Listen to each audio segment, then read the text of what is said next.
예, 이 바울은 이 고린도 전서와 후서를 통하여서 이 고린도 전서 사람들의 이 정서가 기독교적 가치관에 맞지 않는다는 것을 생각하면서 이들에게 적당한 그리고 기독교인으로서 어떻게 살아가야 될지에 대해서 이야기를 했습니다. 이 세상에서 이 기독교인들과 그렇지 않은 사람들의 가장 큰 차이점이 무엇이겠습니까? 그것은 도덕적인 삶을 사느냐, 살지 않느냐는 것입니다.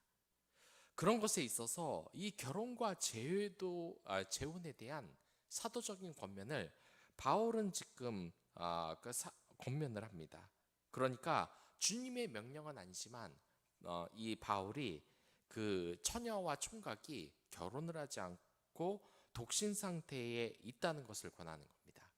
그러나 우리는 이것의 솥뜻을 봐야 된다는 겁니다.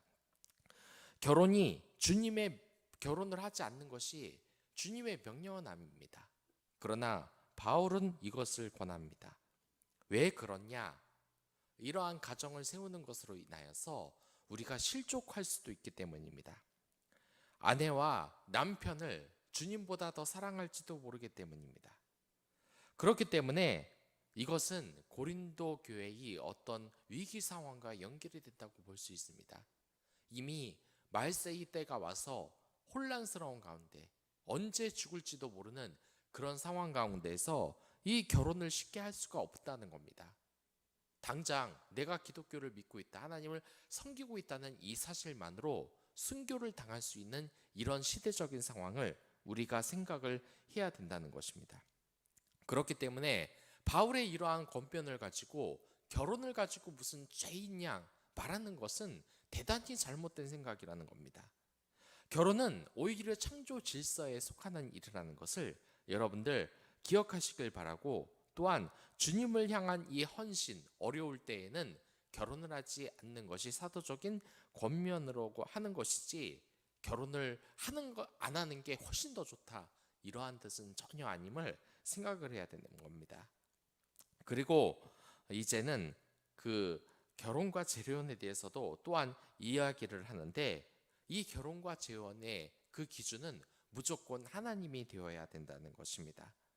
그러니까 이 주님께 헌신하는 것이 참 축복인데, 이 결혼으로 인하여서 또는 남자와 여자를 사귀는 것에 오히려 집중을 한다면은 그것이 죄가 될 수 있고 오히려 우리를 시험에 빠뜨릴 수 있다는 것입니다.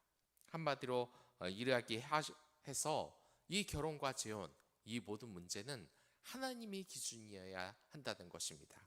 그렇고 또한 우리가 오해하지 말아야 할 것은 이러한 결혼에 대한 모든 것이 죄가 아니라 하나님의 창조 질서라는 것이라는 것을 우리가 기억을 해야 된다는 것입니다.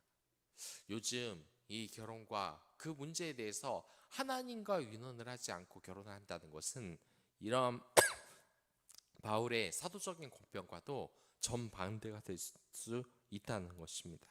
이 세상의 연애관과 세상의 가치관을 보십시오. 어디에 아내가 남편을 섬기고 남편이 아내를 섬기는 쪽으로 되어 있으니까 조금만 마음이 안 맞다, 무엇인가 궁합이 안 맞다가 하면 곧바로 이혼하는 것이 이 세상의 가치관입니다.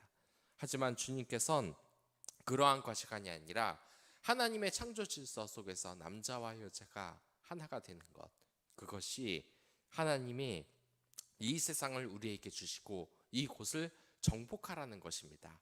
오늘 하루, 이 하루가 시작되는데 이 세상을 다스리고 정복하는 여러분들이 됐으면 좋겠습니다. 그 모든 것이 우리의 유익이 아니라 우리 주 예수 그리스도의 그 이름으로 하나가 되길 원합니다. 그럼 다 같이 기도하도록 하겠습니다.